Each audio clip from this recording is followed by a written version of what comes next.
બુઆ અને આ રસ્તો હેડો એટલે એ આ થોડો ટર્નિંગ આવ્યો આ ગોમમાં આ મેન રસ્તોથી આમ થોડા વળીએ ને એટલે ટર્નિંગ આવે એટલે ગોમમાં પહેવાનું મારા આવે આ ગોમમાં પહેરતા જીતું બુઆ અહીંથી 28 ટર્નિંગથી 28 ડગલો હેડું એટલે ઓમ બે પોખો આવ્યો રોડનો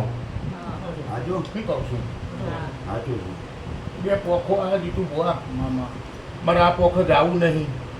મારે આ પોખથી સીધી જ આવું છે પાછા એકરથી પાવ આગળ તઈ રસ્તોનો મારા જ આવ્યો સાચું કે ના ડાબી જાઉં ના જમણી જાઉં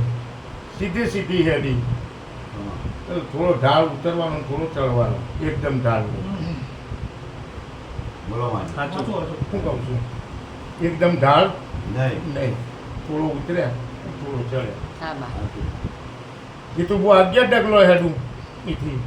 11 ડગલો હેડું એટલે કદાચ મારો ભગવાન એમ કહે છે આ આમ ખોચો પડ્યો એટલે આમનો 2 ઘર ઈકમ 2 ઘર ઈકમ બોલો એક જ ઘર 2 કેવો છે એ તો હું લાવું છું પાછી એવું એટલે કુટુંબ ના થઈ જેને બે છીએ એટલે મારે તો કહેવાનો બીજા મારે કોઈ લેવા દેવા નહીં